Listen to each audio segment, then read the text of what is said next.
We've published two white papers, one on the value of patient advocacy. So we're just talking about how do you explain it to leadership? It's hard for a lot of advocacy teams to explain it because their compliance teams, the lawyers inside, won't let them say certain things about the impact of what they do.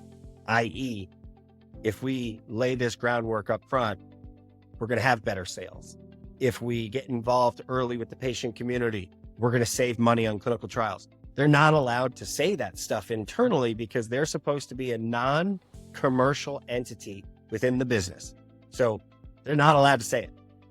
So what we did at Archo is develop a white paper to say all the things that advocacy teams can't say about the impact of their work, with clear examples of it and feedback also on how doing those things impacts our data with the Elevate report.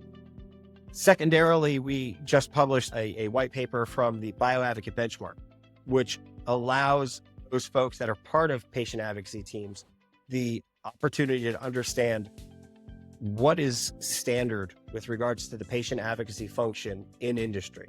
What's the typical size, budget, alignment, tenure, and leveling of team members?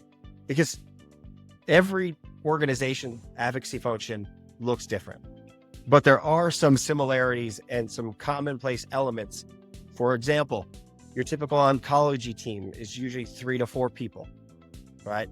You have some companies that have one person covering what could be 60 to 70 different types of cancer, but on average, it's 3 to 4. And this gives those teams that are understaffed or under-resourced a resource to go back inside and have the conversation with executive leadership of, listen, not only did we maybe not perform as well as we wanted to in the Elevate study, but maybe we didn't perform as well because we're under-resourced, and we have data to prove that from the BIOADVOCATE Benchmark.